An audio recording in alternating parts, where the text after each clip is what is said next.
Meenakshi Medical College, Hospital and Research Institute, Kanchipuram. Accredited A+ by NAC. இன்ஸ்டாவில் சில இளைஞர்கள் கெத்துக்காக வெளியிட்ட ரீல்ஸ் இப்ப மிகப்பெரிய கிரைம் நெட்வொர்க்கை கண்டுபிடிக்கிறதுக்காக காவல்துறையினருக்கு லீடு கொடுத்திருக்கு.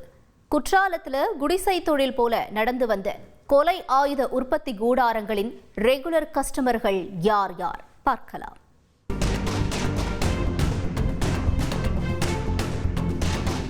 மேசை மீது வரிசையாக அடுக்கி வைக்கப்பட்டிருக்கும் பட்டாக்கத்தி மற்றும் அரிவாளை பார்த்து இது ஏதோ இயக்குனர் ஹரி அல்லது சிறுத்தை சிவா திரைப்படத்தின் ஸ்டண்ட் காட்சிகளுக்காக ஆர்ட் டிபார்ட்மெண்டால் தயாரிக்கப்பட்ட டம்மி பீஸ்கள் என்று மட்டும் நினைத்துவிட வேண்டாம். இது அத்தனையும் ஒரிஜினல் கொலை ஆயுதங்கள். ஒரே வெட்டில் கை துண்டா போகணுமா, இல்லை எதிரியோட தலையை தனியாக எடுக்கணுமா? உங்கள் தேவை என்னவென்று சொன்னால் போதும், அதற்குரிய கத்தியை நாங்கள் சப்ளை செய்கிறோம் என ஒரே ஊரைச் சேர்ந்த 50க்கும் மேற்பட்ட நபர்கள் கொலை ஆயுதங்களை தயாரிப்பதையே முழு நேர குடிசை தொழிலாக செய்து வந்திருப்பது காவல்துறையினரையே அதிர வைத்திருக்கிறது. இவர்களிடம் வாங்கிய வெப்பன்ஸ்களை வைத்து எத்தனை உயிர்கள் இந்த மண்ணில் இரத்த வெள்ளத்தில் சரிந்ததோ என்கிற கவலையோடு மானாமதுரை செய்தியாளர் இளையராஜாவை விசாரணையில் களமிறக்கினோம். வெப்பன் சப்ளையர்களை காவல்துறையினர் சுற்றி வளைக்க முக்கிய காரணமாக அமைந்தது இந்த இன்ஸ்டா ரீல்ஸ் தான். சிவகங்கையே பதறணும், இனி நாம தான் என கையில் விதவிதமாக பட்டாக்கத்தியோடு இந்த இளைஞர்கள் வெளியிட்டிருந்த ரீல்ஸ் சமூக வலைதளங்களில் வைரலாக பகிரப்பட்டு சிவகங்கை மாவட்ட காவல்துறையினரின் கண்ணிலும் சிக்கியிருக்கிறது. அந்த ரீல்ஸ் வீடியோ சற்று ஆழமாக உற்று நோக்கிய போது அதிலிருந்த இளைஞர்கள் சென்ற 15ஆம் தேதி ஒருவரை வழிமறித்து பணம் பறிக்க முயன்றதாக அவர்கள் மீது ஏற்கனவே புகார் வந்திருப்பதையும் கண்டுபிடித்துள்ளனர். தேடப்பட்டு வந்த புள்ளிங்கோ பாய்ஸ் இன்ஸ்டா ரீல்ஸ் மூலம் வாண்டடாக சிக்கியதால் சம்பந்தப்பட்டவரின் இன்ஸ்டா ஐடியை தனிப்படை அமைத்து ட்ரேஸ் செய்துள்ளனர்.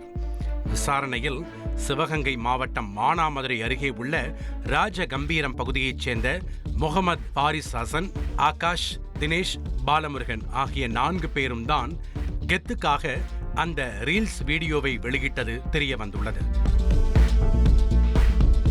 உடனடியாக புள்ளிங்கோ பாய்ஸை அரஸ்ட் செய்த போலீசார் அதில் 3 பேரை நீதிமன்றத்தில் ஆஜர்படுத்தி சிறையில் அடைத்த நிலையில் ஆகாஷிடம் இந்த பட்டாக்கத்திகள் எங்கிருந்து வாங்கப்பட்டது என கிடுக்கிப்பிடி விசாரணை மேற்கொண்டுள்ளனர். அவர் கொடுத்த தகவலின் பேரில் குற்றாலம் அருகே உள்ள பாபா நகர் பகுதியைச் சேர்ந்த வெப்பன் சப்ளையரான நைனார் என்பவரை காவல்துறையினர் கைது செய்துள்ளனர். நைனாருக்கு சொந்தமான இரும்பு பட்டறையில் சோதனை செய்த போது அவரிடமிருந்து 63 கொலை ஆயுதங்களை போலீசார் பறிமுதல் செய்துள்ளனர். அதோடு நைனார் தமிழகம் மற்றும் கேரளாவைச் சேர்ந்த பல சமூக விரோதிகளுக்கு பட்டாக்கத்தியை ஆர்டரின் பேரில் சிறந்த முறையில் செய்து கொடுத்திருப்பதும் தெரிய வந்துள்ளது. கொலையாளியின் உயரம், எடை, உள்ளங்கை அளவு என அத்தனையும் இன்ச் பை இன்ச் அளவெடுத்து சம்பவம் செய்யும் போது தன்னுடைய கஸ்டமர்களுக்கு சிரமம் இருக்கக்கூடாதென அதிகம் மெனக்கெட்டுள்ளார் நைனார். மேலும் குற்றாலம் அருகே உள்ள பாபா நகர் பகுதியில் 50க்கும் மேற்பட்டோர் குடிசை தொழில் போல ஆயுதங்கள் உற்பத்தி செய்து வந்திருப்பது தெரியவர காவல்துறையினரே அதிர்ந்து போயிருக்கிறார்கள். இந்த ஆயுதங்களை தயாரிப்பதற்காக பிரத்யேகமான ஒரு வகை இரும்பு பயன்படுத்தப்பட்டிருப்பதாக தெரிகிறது. இத்தனை நாட்களாக இந்த ஆயுத உற்பத்தியாளர்கள் மீது அப்பகுதியில் உள்ள காவல்துறையினர் ஏன் நடவடிக்கை எடுக்கவில்லை என்கிற கேள்வியும் தற்போது எழுந்துள்ளது.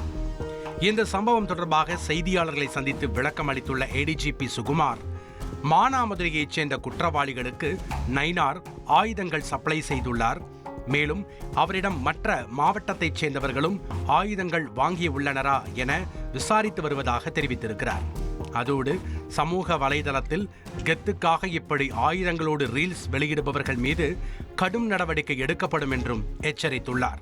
இந்த ஸ்பெஷல் டீம் குற்றாலம் போய் பாபா நகருக்கு போய் அந்த நைனாரை செக்யூர் பண்ணும்போது அவன் வந்து இதே போல் ஆயுதங்கள் யார் யார் கேட்குறாங்களோ அவங்களுக்கு விற்கிறத ஒத்துக்கிட்டான். ஸோ அவனையும் அரெஸ்ட் பண்ணி அவன் வீட்டில் இருந்த இது போல் பயங்கரமான ஆயுதனால 24 வெப்பன்ஸையும் சீஸ் பண்ணிட்டு வந்து இன்றைக்கி இந்த வழக்கில் சம்மந்தப்பட்ட அந்த தென்காசியில் அரெஸ்ட் பண்ண அவனை, அப்புறம் இந்த அஃபென்ஸில் ஈடுபட்ட மற்றவங்களன்னா ரிமாண்டுக்கு அனுப்புகிறோம். ரீல்ஸ் போடுறவங்க மூலியம் நாங்கள் கட்டாயம் நடவடிக்கை எடுக்கிறோம். Meenakshi Medical College, Hospital and Research Institute, Kanchipuram, accredited A+ by NAC.